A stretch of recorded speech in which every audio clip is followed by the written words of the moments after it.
Halo teman-teman, selamat datang kembali di kelas pemodelan dan simulasi. Kita kembali lagi berjumpa di dalam materi kita yang kedua tentang model matematika.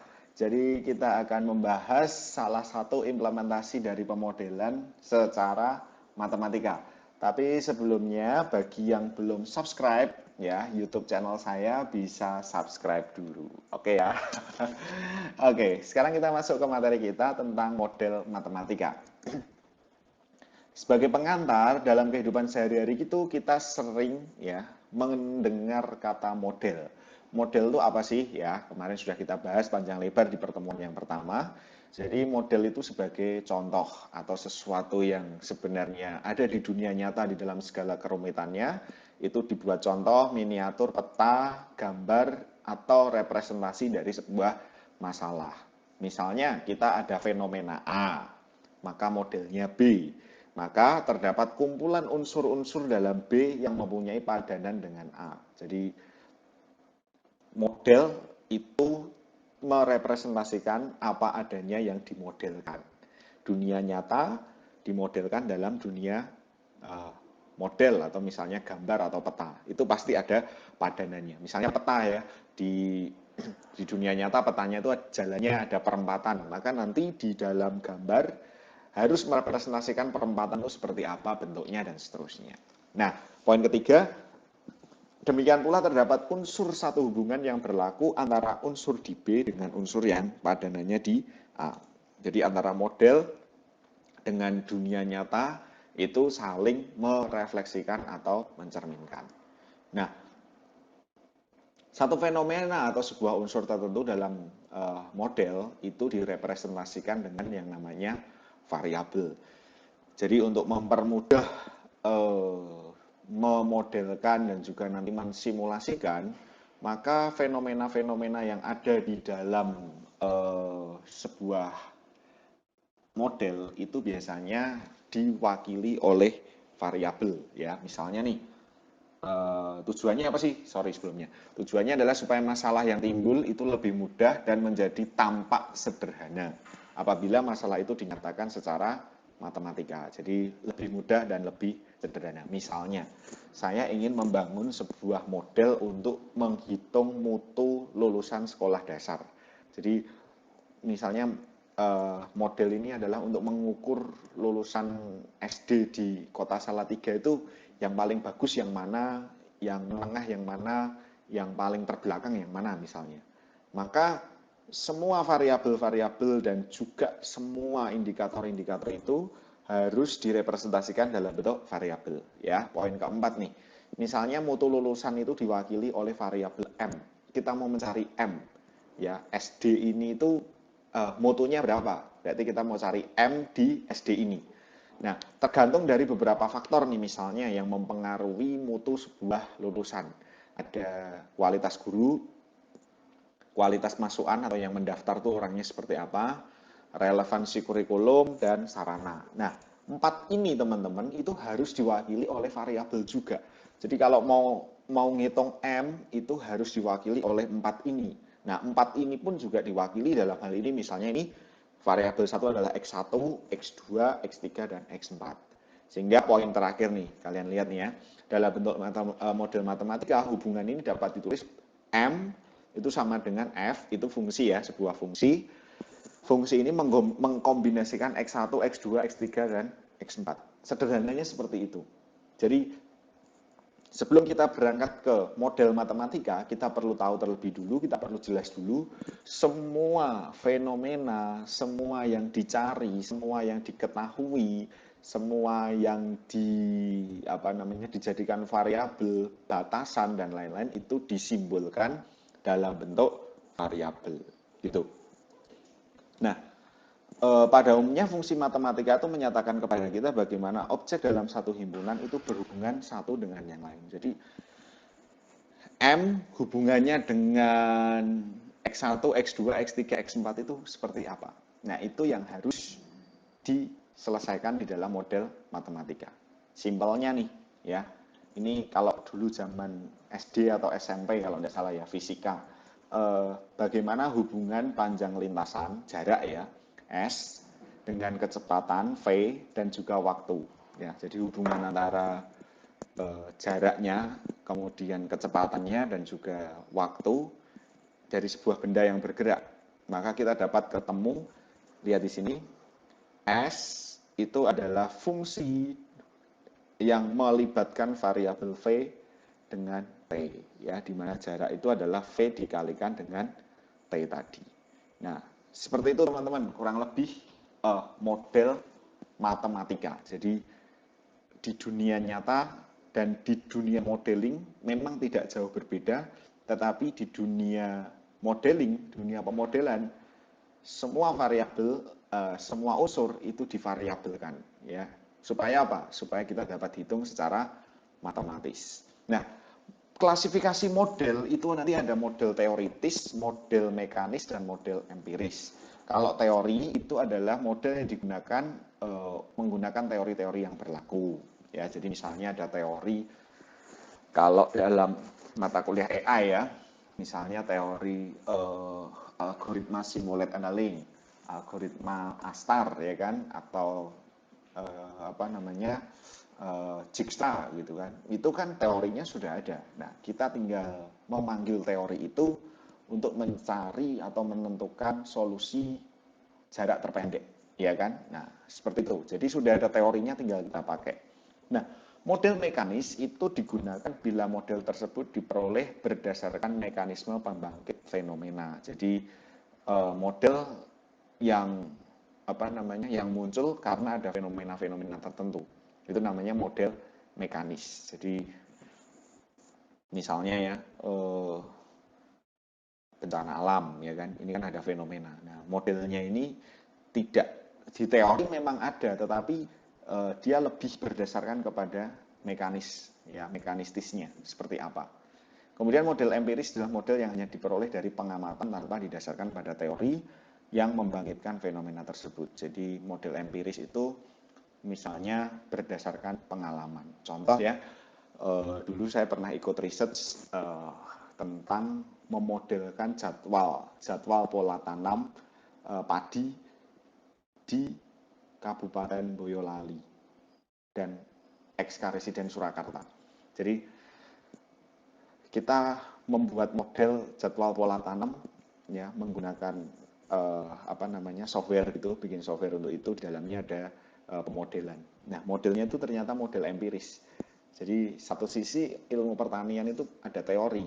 Kalau kamu mau menanam itu setiap tanggal sekian, nanti ditambah 3 bulan untuk nunggu, misalnya ya nunggu panen, terus nanti nunggu masa jeda itu 1 bulan dan seterusnya ya kan. Kalau di sawah kan seperti itu. Nah, model empiris itu tidak berbasis teori. Memang nanti mendekati teori, tapi berdasarkan ilmu yang sudah berlangsung selama bertahun-tahun di kalangan petani. Jadi nggak ada teorinya. Tapi kalau mereka tahu ya, namanya Pranoto Mongso. Nah, itu salah satu model empiris. Jadi ada penjadwalan secara bulan kalau orang Jawa bilang titan itu apa ya? Ilmu titan ini ilmu dengan memperhatikan fenomena-fenomena. Nah, kalau sudah kayak gini berarti aku saatnya nanam misalnya. Oh, hujannya sudah 3 kali misalnya. Oh, itu saatnya aku nanam, ya kan?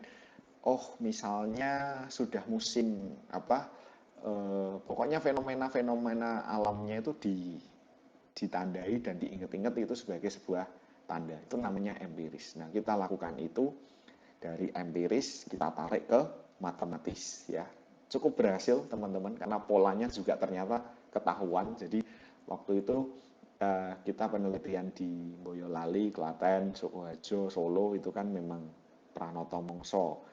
Itu peninggalannya Raja Jawanya ya, Raja dari Surakarta Hadiningrat itu kita implementasikan dalam bentuk matematis ketemu ya. Jadi waktu itu saya bisa buatkan jadwal tanggal tanam, tapi tidak berdasarkan kepada teorinya orang pertanian atau ilmu pertanian, tapi berdasarkan dari pengalaman masyarakat, pengalaman penduduk. Setiap nanam itu ketemu angkanya, jadi ketemu tanggalnya pastinya seperti apa. Dan itu kita kombinasikan dengan waktu itu climate change ya, perubahan iklim. Ternyata tanggalannya orang Jawa itu pun juga harus bergeser. Tanggalan menanam padinya orang Jawa yang turun-temurun itu ternyata sudah bergeser 1 bulan. Kalau dulu misalnya di bulan September itu sudah bisa nanam padi, sekarang belum bisa karena September itu masih musim kering, ya kan. Oktober pun kadang juga ada yang bisa, ada yang tidak. Jadi ada pergeseran-pergeseran waktu karena climate change. Jadi empiris pun juga nanti harus dikombinasikan dengan mekanisnya karena ada bencana, ada anomali iklim dan seterusnya. Kurang lebih seperti itu ya, itu contohnya aja. Nah, selain itu juga nanti ada model yang tipenya statis dan model yang tipenya dinamis. Model yang statis itu model yang tidak terikat pada waktu. Sedangkan model dinamis itu model yang terikat pada waktu. Artinya modelnya itu bisa berubah sewayah-wayah. Sewayah-wayah itu apa? Sewaktu-waktu. Jadi hari ini model, contoh ya model statis, model untuk menghitung luas persegi panjang. Tidak akan berubah. Selama kamu punya panjang dan lebar, ketemu persegi panjangmu. Tapi ketika kita membangun model yang tergantung pada waktu, itu berubah ya. Misalnya model prediksi mahasiswa baru UKSW. Kita mau memprediksi mahasiswa baru tahun 2020 itu berapa? Model mengatakan kalau kita modelnya statis, kita akan mengatakan ya sebagai acuan anggaplah 2018, maka mahasiswa baru kita akan di angka 4.500 terus, misalnya seperti itu UKSW. Tapi begitu kita masuk ke model yang bergantung pada waktu, ternyata di bulan Februari, Maret 2020 ada bencana global yang bernama pandemi COVID-19. Akhirnya model yang harusnya bisa memprediksi sekarang itu di angka 4.500 ternyata meleset semua. Turun. Kenapa turun? Ya, karena modelnya bergantung pada waktu. Itu namanya model dinamis. Contohnya kurs rupiah. Ya enggak? Kurs rupiah, saham itu ada naik turunnya. Cuaca, suhu, tadi ya saya bilang climate change ya kan. Kalau kita modelnya statis, mengikuti aturan waktu kita SD, musim kemarau di Indonesia terjadi pada bulan Mei sampai September, bulan Oktober itu sudah musim penghujan. Cek aja nanti, Oktober, November itu masih belum hujan, ya. Baru awal-awal Desember mulai hujan deras. Kenapa demikian? Ya, model statis sudah tidak lagi mampu menghadapi dinamika iklim, sehingga perlu ada yang namanya model dinamis, gitu ya. Oke. Nah, pembentukan model secara sederhana itu teman-teman ada beberapa tahap. Jadi kalau kita mau bikin model itu seperti apa sih? Ada kasus lalu kita modelkan ya. Step 1 adalah baca masalah dengan cermat, kemudian tentukan apa yang diketahui dan apa yang belum diketahui atau dicari. Tulis dengan lengkap informasi ini. Sebenarnya waktu zaman SD, SMP, SMA, waktu kalian mengerjakan soal cerita, fisika, atau matematika, kita sudah kerjakan ini, ya enggak? Diketahui, terus ditanya, terus dijawab, kan seperti itu ya. Nah, itu adalah salah satu bentuk sederhana dari pemodelan. Step 1 harus mendokumentasikan yang diketahui apa aja. Step 2 yang ditanya apa dan jawabannya seperti apa. Nah, di step 2 gunakan variabel untuk menyatakan apa yang dicari atau yang ditanyakan. Jadi ya jelas ya, kita tuh mau cari apa sih? Semua harus jelas. Oh, kita mau mencari rute terpendek. Kita mau mencari keuntungan yang paling maksimal itu berapa? Kita mau mencari kira-kira musim hujan itu akan dimulai kapan? Nah, itu harus jelas. Kemudian step yang ketiga, konstruksikan diagram atau bagan untuk memudahkan atau menentukan hubungan yang ada antar unsur-unsur dan variabel yang diketahui. Jadi dibuat diagram, bagan, ya, diketahui dan dijawab itu gimana sih alurnya dari diketahui untuk menentukan sesuatu yang ditanyakan, ya. Nyatakan model matematika yang dicari dalam bentuk persamaan atau pertidaksamaan dari sistem persamaan. Ini berarti sudah masuk ke rumusnya atau persamaannya atau algoritmanya. Kalau algoritma misalnya genetika rumusnya seperti ini, ID3 rumusnya seperti ini, ya, Dijkstra seperti ini dan seterusnya. Nah, ini contoh implementasi nih teman-teman. Saya masih bicara tentang bidang tanah ya. Jadi sebuah bidang tanah itu berbentuk persegi panjang ya. Jadi ada tanah ya, bentuknya persegi panjang seperti ini. Kemudian selisih panjang dan lebarnya 4 desimeter. Jadi antara ini dengan ini itu segini ya, segini. Ini ditaruh segini. Nah, ini selisihnya itu adalah 4 desimeter. Jika luas bidangnya adalah 96 desimeter, ya 96, formulasikanlah suatu fungsi untuk menyatakan luas bidang tersebut. Luasnya 96, panjang dan lebarnya itu yang diketahui adalah selisihnya. Sekarang formulasi model matematikanya seperti apa? Nah, tentu kita harus tadi menggunakan step-step yang sudah kita bahas. Ya, yang pertama diketahui apa aja sih? Yang diketahui itu adalah persegi panjang, selisih panjang dan lebarnya 4, luas bidangnya 96. Ditanya adalah formulasi matematikanya seperti apa. Step 2, kita ubah apapun yang kita ketahui atau yang kita tanyakan itu atau yang kita cari itu dalam bentuk variabel ya, seperti tadi. Misalkan panjangnya adalah X ya. Sehingga lebar bidang tersebut adalah X min 4. Betul enggak? Kan tadi ini dengan ini kan selisihnya 4 ya. Kalau ini X berarti ini adalah X min 4. Ini X min 4. Kalau ini X berarti ini X min 4 ya. Nah, luasnya adalah 96 L-nya. Dan luas rumusnya adalah panjang kali lebar. Nah, sehingga ketika kita masuk ke dalam formulasi matematika, kita menggunakan diagram ya atau tabel ya atau gambar juga boleh. Dalam hal ini saya menggunakan diagram seperti ini. Panjang X, lebar X min 4, L besar, luas adalah panjang kali lebar. Nah, step 4-nya kita ketemu formulasinya. Untuk luas bidang adalah L sama dengan X dikalikan X min 4. Karena luas bidangnya 96, maka dapat diperoleh X kalikan X min 4 sama dengan 96. Sehingga modelnya adalah ini. X dikalikan X min 4 sama dengan 96. Nanti kita cari X bisa ketemu? Bisa. Kan gitu. Nah, ini yang menjadi model dalam menghitung luas tanah tadi dengan kondisi seperti itu tadi. Nah, harapannya nanti ketika pemodelan itu semakin rumit, semakin kompleks, kita semua bisa memodelkan dalam bentuk matematika yang sederhana. Nah, ini kan sederhananya seperti ini ya.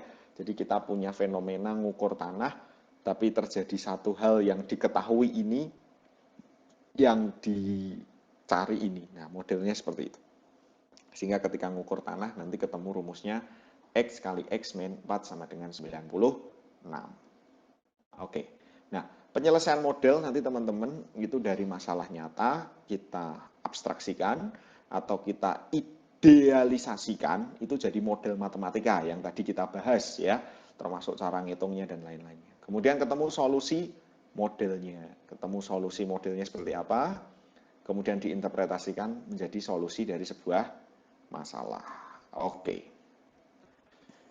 Sampai di sini ada pertanyaan dari teman-teman. Kalau ada pertanyaan nanti bisa dicatat dulu, kita bisa diskusikan di grup ataupun di Google Classroom ya. Oke. Baik, teman-teman kita lanjutkan lagi tentang pemrograman linear. Jadi pemrograman linear itu adalah salah satu model matematika yang paling sederhana di mana kita gunakan untuk menyelesaikan masalah optimasi ya. Jadi mengoptimalkan sebuah keuntungan atau meminimalkan sebuah kerugian. Jadi ini adalah salah satu bentuk model matematika yang biasa kita pakai dengan mudah ya. Baik. Saya akan mulai dulu. Pemrograman linear ini berarti memilih serangkaian tindakan atau perencanaan, merupakan satu pendekatan pemecah masalah yang dikembangkan untuk membantu para manajer mengambil keputusan. Jadi memecahkan masalah ya, jadi berdasarkan manajer itu mengambil keputusan. Digunakan dengan tujuan untuk memperoleh keuntungan yang maksimal dengan biaya yang minimal. Jadi kalau kalian misalnya sedang mengerjakan sebuah bisnis atau sebuah usaha, maka goal kalian adalah prinsip ekonomi, ya enggak? Untungnya harus besar, kerugiannya harus seminimal mungkin, kan gitu. Nah, kita bisa menggunakan pemrograman linear untuk mencari keuntungan yang paling besar dan kerugian yang paling kecil dengan fenomena yang ada. Misalnya seperti itu.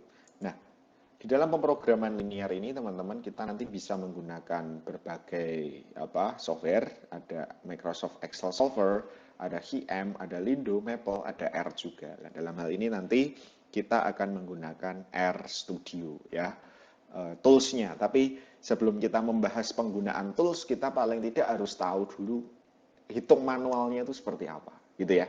Oke.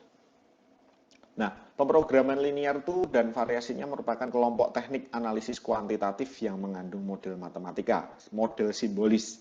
Jadi yang seperti saya sebutkan tadi harus ada variabel yang merepresentasikan data atau fakta di dunia nyata. Nah, setiap penyelesaian masalah harus didahului dengan simbol-simbol matematika terlebih dulu. Nah, pemrograman linear ini berorientasi kepada dua hal. Yang pertama harus ada fungsi tujuan. Tujuannya itu kamu mau ngapain dengan model ini? Oh, mencari keuntungan yang paling besar dari penjualan misalnya penjualan produk saya. Atau tujuanmu apa sih? Mencari kerugian yang paling kecil dari bisnis saya. Itu tujuan harus. Kemudian ada fungsi kendala. Kendala itu batasan, fungsi constraint, batasan. Jadi kalau kamu mau mencari keuntungan maksimal, batasannya itu apa? Batasannya misalnya, oh modalmu cuma sekian, oh pegawaimu cuma sekian. Nah itu nanti dihubungkan antara tujuan, untuk mencapai tujuan itu ada kendala. Nah kendala itu membatasi, ceritanya seperti itu. Nah, untuk merumuskan program linear, paling tidak nanti ada beberapa tahap. Tahap yang pertama adalah menentukan jenis permasalahan. Permasalahannya itu kalau kamu mau mencari keuntungan, maka itu namanya maksimalisasi. Memaksimalkan. Kalau kamu mau mencari kerugian, itu berarti meminimalkan. Nah, oke, saya tulis dulu ya teman-teman ya di papan tulis. Paint. Oke, ini Microsoft Paint ini papan tulis pengganti yang di kelas. Oke, tadi saya sampaikan ke teman-teman, tahap yang pertama adalah menentukan jenis permasalahan. Jadi program linear ya. Ini salah satu model matematika yang paling sederhana. Tahapannya yang pertama, tahap yang pertama adalah menentukan jenisnya. Jenisnya ada dua, mau yang maksimalkan atau mencari minimalkan. Jadi memaksimalkan atau meminimalkan. Itu langkah yang pertama. Jadi kamu tuh mau memaksimalkan. Kalau keuntungan pasti maksimalkan. Kalau mencari kerugian pasti meminimalkan. Atau mencari biaya pasti meminimalkan. Oke. Tahap yang kedua adalah mendefinisikan peubah atau variabel. Ya, jadi mendefinisikan semua yang ada itu dalam bentuk variabel ya. Saya tulis di sini. Mendefinisikan ke dalam bentuk variabel. Ini poin yang kedua. Oke, poin yang ketiga. Jadi semua nanti disimbolkan dalam bentuk variabel. Nah, poin yang ketiga, teman-teman, adalah merumuskan fungsi tujuan atau sasarannya itu seperti apa. Ya, jadi menentukan fungsi tujuan. Menentukan fungsi tujuan. Oke, ini adalah langkah yang ketiga. Kemudian kita lanjut langkah yang keempat, itu menentukan kendala atau constraint, kebatasan ya. Yang keempat ya, menentukan batasan, fungsi batasan atau kendala tadi ya. Oke.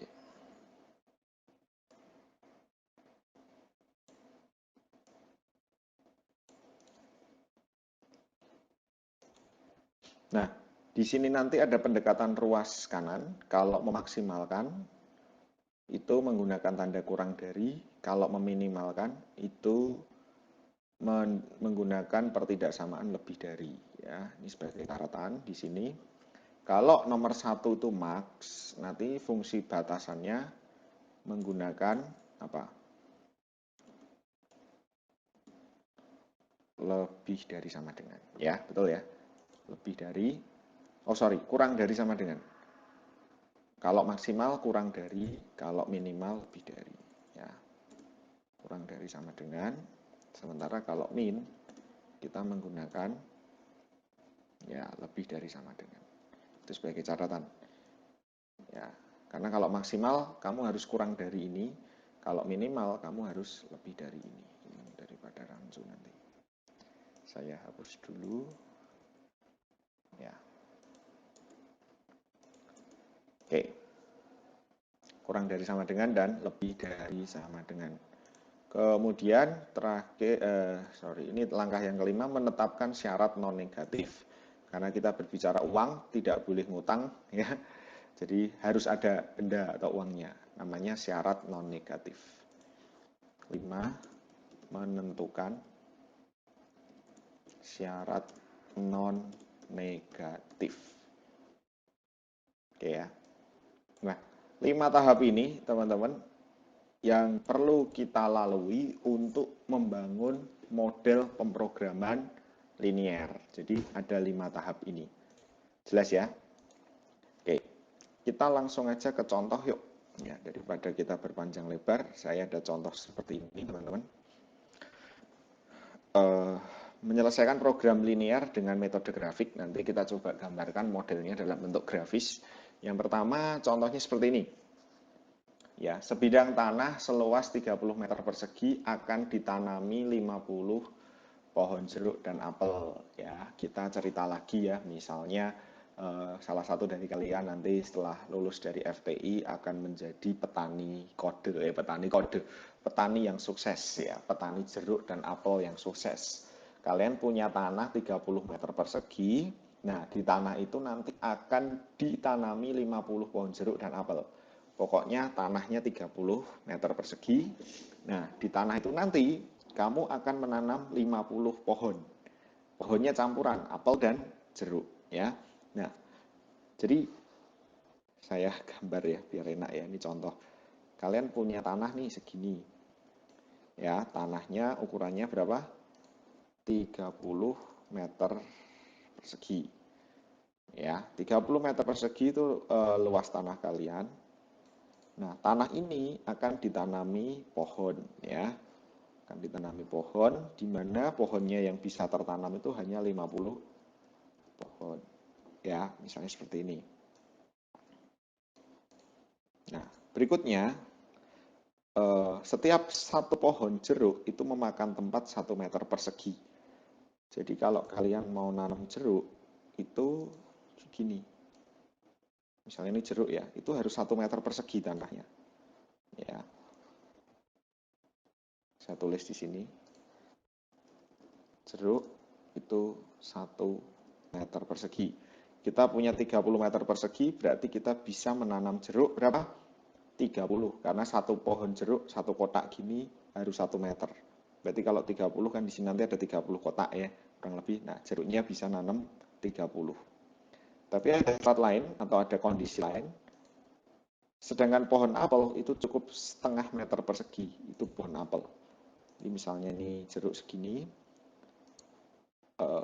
apel misalnya segini ya, setengahnya kan segini. Nah, 0,5 meter persegi segini, itu untuk apel. Apel itu adalah 0,5 meter persegi. Oke, setelah 5 tahun nanti, setiap pohon jeruk akan menghasilkan Rp20.000 dan apel Rp15.000 setiap pohonnya. Jadi nanti kalau sudah panen, itu apel itu akan menghasilkan berapa ini? 15.000 ya, 15.000. Sedangkan jeruk itu nanti menghasilkan ya 20.000. Oke. Nah, ini ceritanya setelah Mas Oki ketemu dengan Mbak Rani yang ada di Pati, ya, melewati rute terdekat, akhirnya berhasil. Mereka hidup bahagia di Pati dan mulai mencari peruntungan baru dengan menanam apel dan jeruk, ya. Jadi mereka punya kebun dan kebunnya mau ditanam apel jeruk. Nah, singkat cerita mereka punya kondisi seperti ini dan mereka ingin berapa pohon yang harus ditanam, ya, tiap jenisnya agar menghasilkan uang sebanyak-banyaknya, ya, menghasilkan cuan yang segede-gedenya. Ceritanya seperti itu. Nah, sekarang bantulah Oki dengan Rani, ya, selaku tokoh utama dalam tokoh utama dalam cerita kita. Jadi punya tanah 30 meter persegi, terus hanya bisa nanam 50 pohon pokoknya, tidak boleh lebih. Kalau ditanam jeruk, itu satu pohon memakan tempat 1 meter persegi. Kalau ditanam apel, satu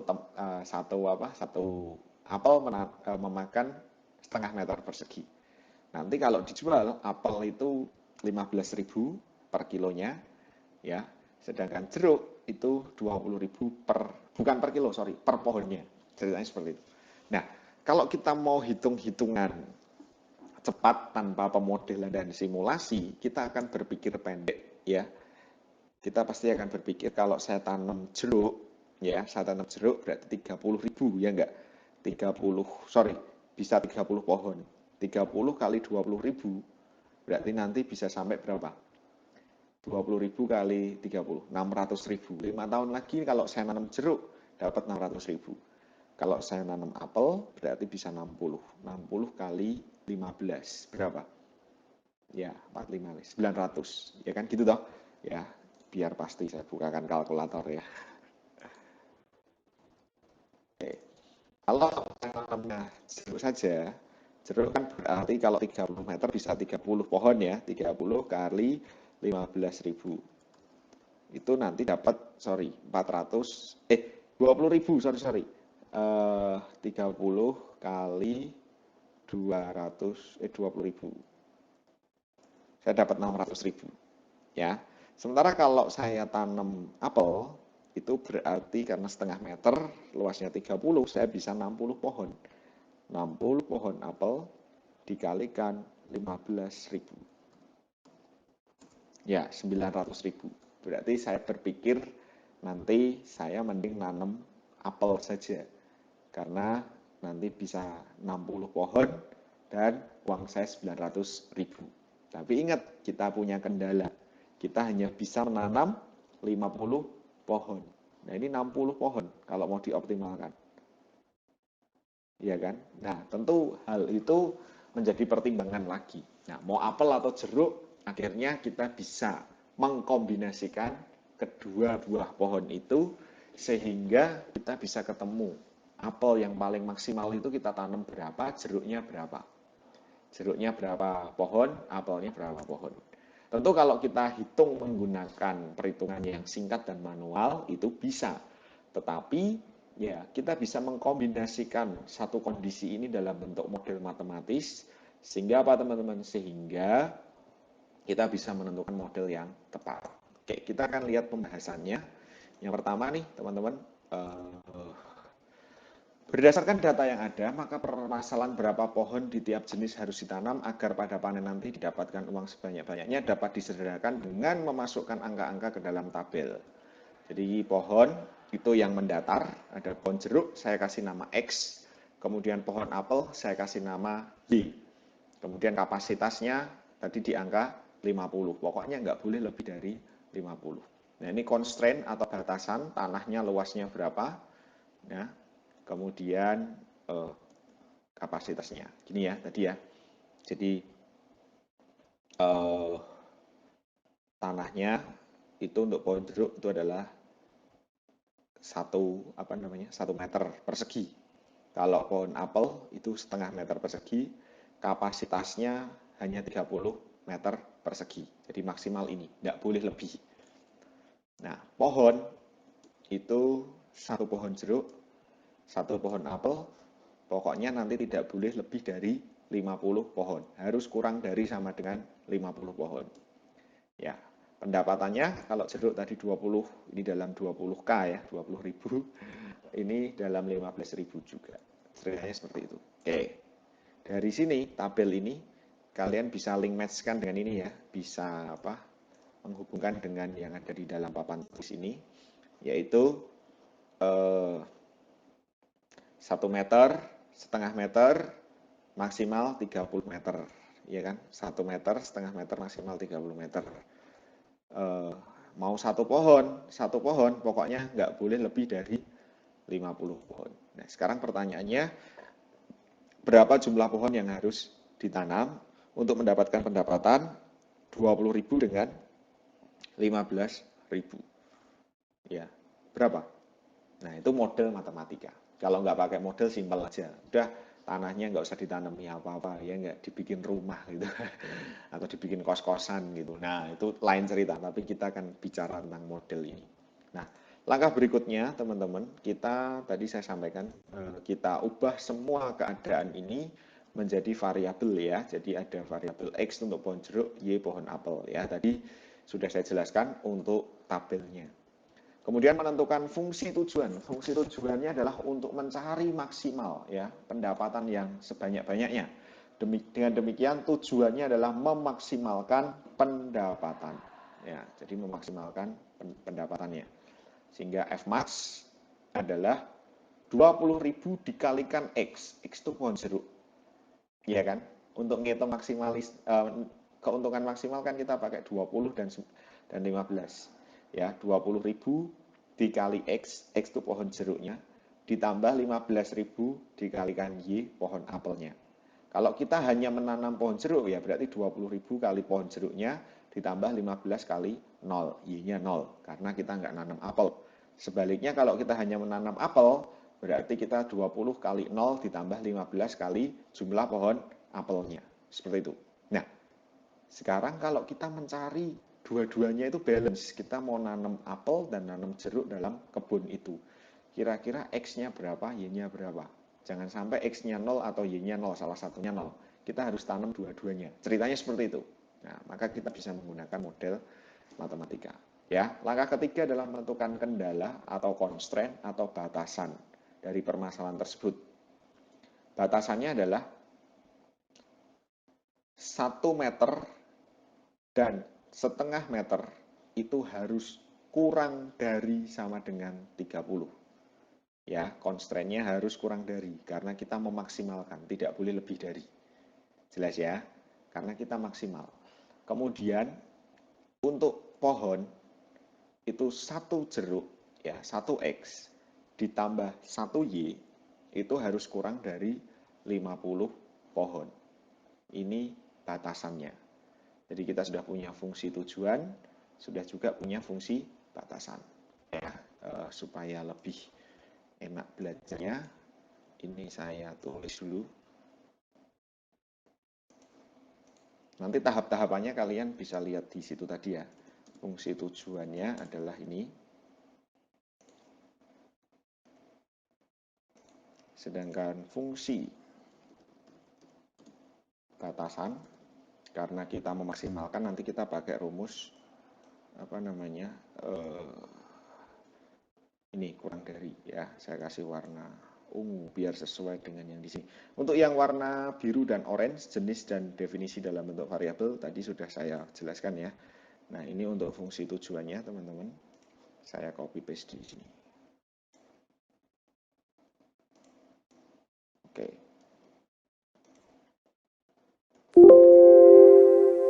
Gini ya.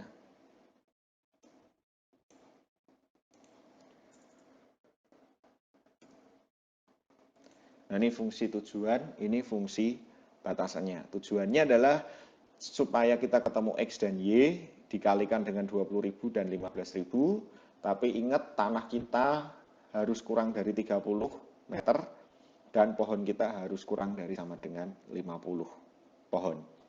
Gitu. Nah, Oke, kita sudah sampai di tahap yang warna ungu, yaitu menentukan fungsi batasan. Nah, sekarang kita menentukan syarat non-negatif. Ya, syarat non-negatif itu berarti X dan Y-nya itu harus lebih dari 0. Ya, syarat non-negatif.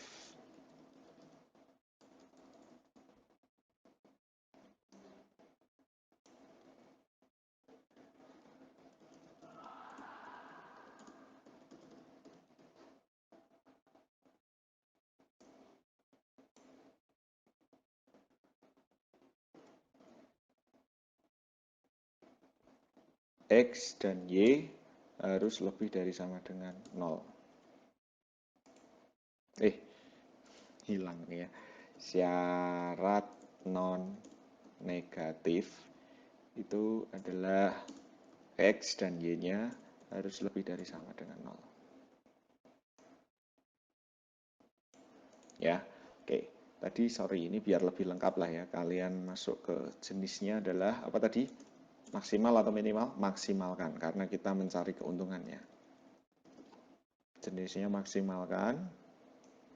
Kemudian mendefinisikan dalam bentuk variabel, di mana X itu adalah jeruk, Y itu adalah apel. Ya, ini berarti semua tahap yang saya sebutkan di sini sudah dipenuhi di sini ya. Jenisnya maksimalkan, XY-nya jeruk apel, fungsi tujuannya ini, fungsi batasannya ini, syarat non negatifnya seperti ini. Oke, kan coba selesaikan teman-teman permasalahan itu tadi. Model pemrograman linear yang dihasilkan adalah F sama dengan 20X ditambah 15Y.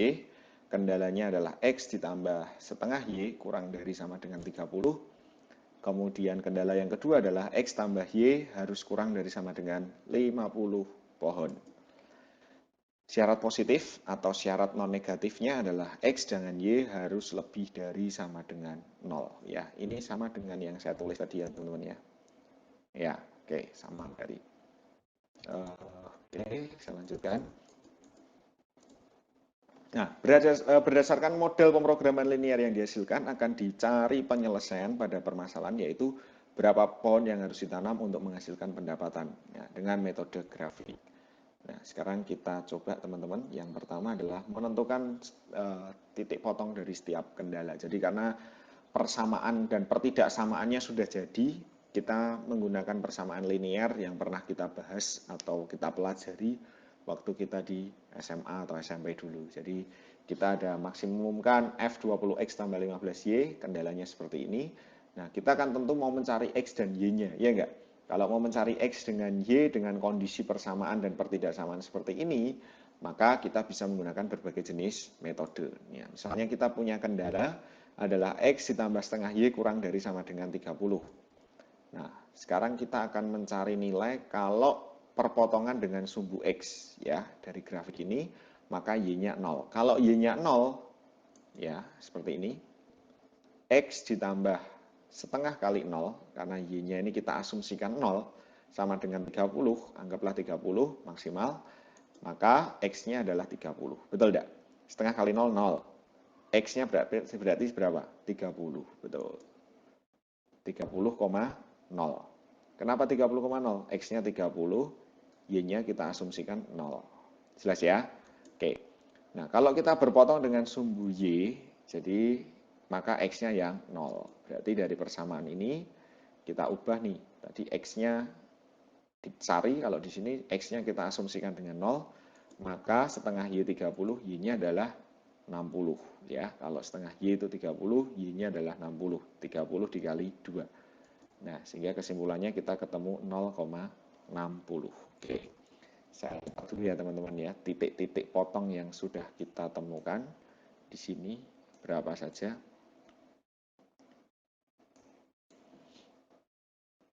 Oke. Yang pertama kita punya 30,0.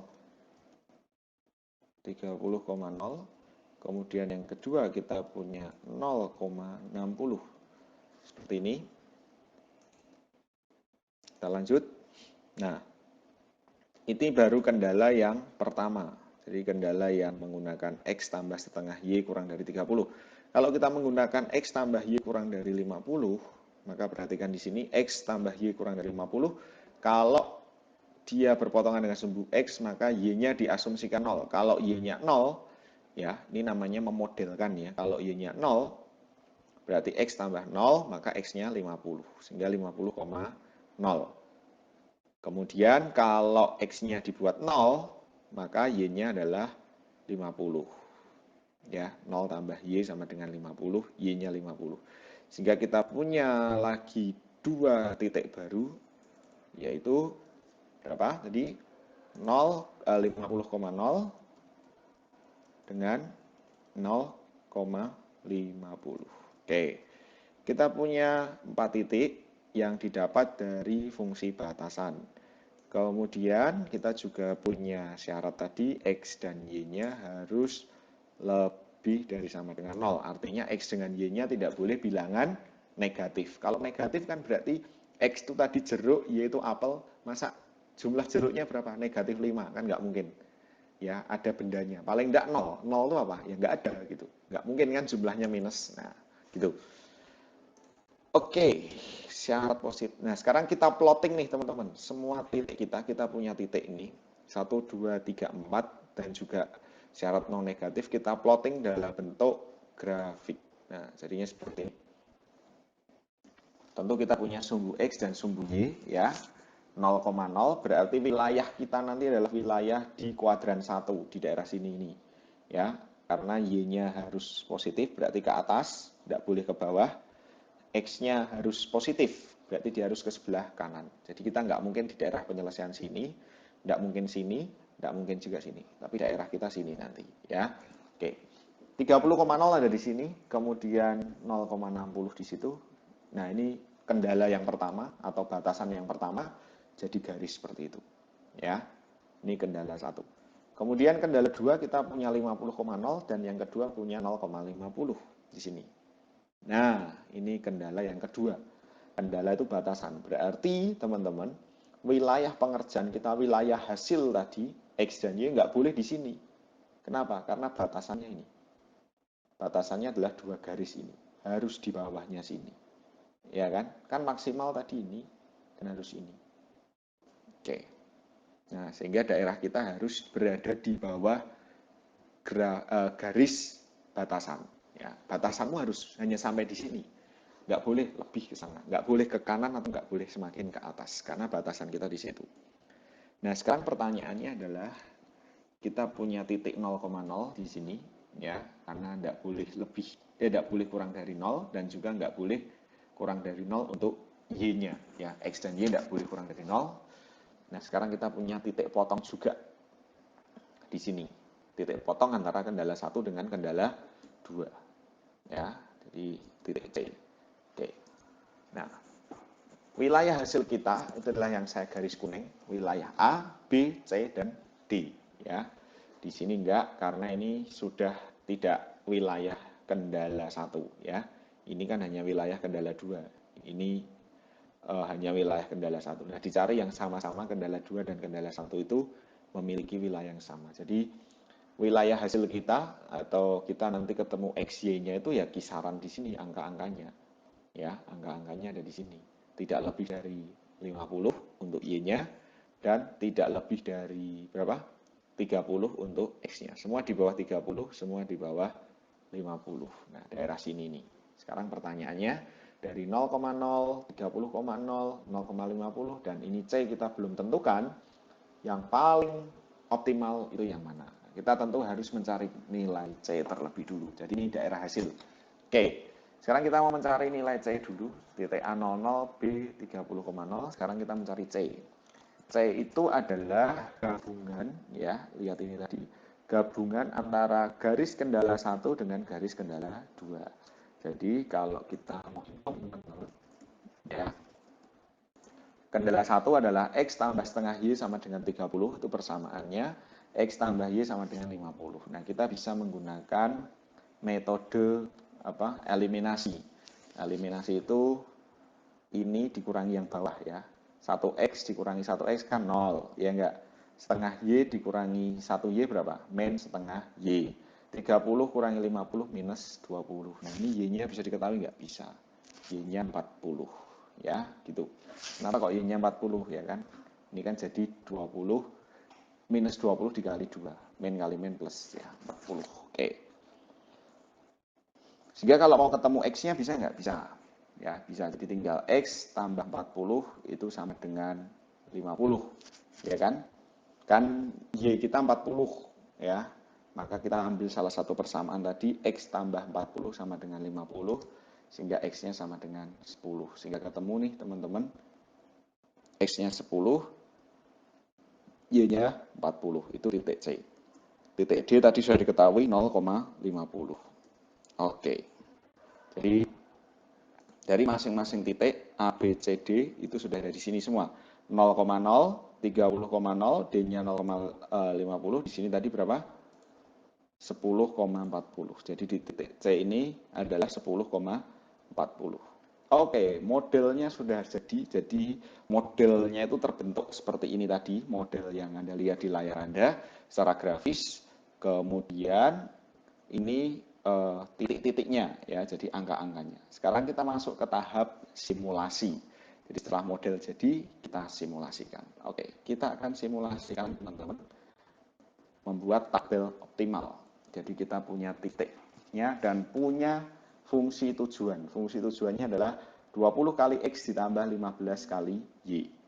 Di titik A kita punya 0,0, artinya kita nggak nanam apa-apa. Kalau kita nggak nanam apa-apa, 5 tahun lagi kita akan dapat apa? Ya, 20 kali 0 tambah 15 kali 0 sama dengan 0. Ya, barang siapa tidak bekerja, dia tidak akan mendapatkan apa-apa. Ya, jadi tidak menanam, ya tidak menuai. Ceritanya seperti itu. Kalau titik B, kita punya simulasi atau kita punya kondisi 30,0, 30X. Berarti saya nanam jeruk 30, saya nggak nanam apel sama sekali. Tadi sudah kita bahas, dapatnya 600, ya 600.000 ya. Oke, kondisi C, saya nanam 10 dan 40. 10 jeruk dan 40 apel. Nah, kita dapat apa? Kita dapat 800.000 ya, lumayan nih. Sementara skor yang paling baik adalah kondisi C. Tapi ingat kita masih punya kondisi D. Kondisi D adalah saya nggak nanam jeruk, saya langsung nanam apel 50. Ya, maka 20 kali 0 tambah 15 kali 50 sama dengan 750 apel. Ceritanya seperti itu. Harusnya bisa 60, bisa karena tanahnya masih sisa. Tapi ingat, pohon kita hanya 50, jadi kita hanya bisa 750. Nah, kita cari dari 4 ini, 4 kandidat simulasi ini yang merupakan hasil yang mendekati paling baik adalah kondisi C. Ya, 800.000. 5 tahun lagi kamu dapat 800.000 ya.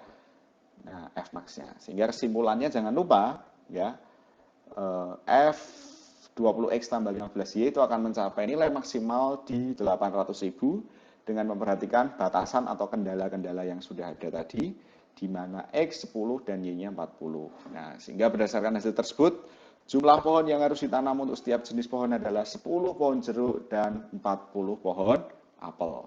Nah, ini kalau tidak dimodelkan dan tidak disimulasikan seperti ini, kita nanti ngambilnya gampang, ya enggak? Nanam apel aja, atau nanam jeruk saja. Kalau nanam jeruk tok 600.000, nanam apel tok 750. Padahal bisa sampai 800.000 kalau ada combine. Nah, kalau ada combine, combine-nya berapa? 50-50 kah? Setengah-setengah kah? 25-25 atau seperti apa? Nah, ternyata ketemu hasil yang paling baik adalah 10,40.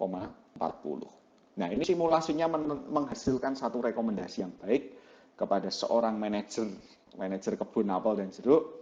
Kamu sebaiknya menanam menanam jeruk dan menanam apel sebanyak itu, gitu ya. Nah, dengan apa? Dengan model. Di sini Anda bisa melihat, kita dapat simpulkan pemodelannya seperti ini, simulasinya seperti ini. Hasilnya apa? Hasilnya bisa menghasilkan satu rekomendasi. Oke, sampai sini ada pertanyaan. Kalau tidak ada pertanyaan atau kalau bingung atau malah justru ada pertanyaan, videonya bisa diputar lagi atau nanti kita bisa discuss. Nah, untuk praktek dan latihan implementasinya nanti kita akan tunjukkan ke Anda di video selanjutnya supaya kita bisa ada latihan di rumah masing-masing. Oke, dari saya cukup sekian materi tentang model matematika dan juga pemrograman linear. Wow, 2 materi ya. Masih ada satu lagi materi untuk topik ini, yaitu nanti implementasi di eh, software atau di tools ya. Oke teman-teman, tetap semangat, tetap sehat, tetap jaga stamina, tetap pakai masker, tetap di rumah aja. Semoga kalian tetap bisa berkuliah dengan baik di semester ini. Sukses untuk kalian semua, tetap semangat, Tuhan memberkati.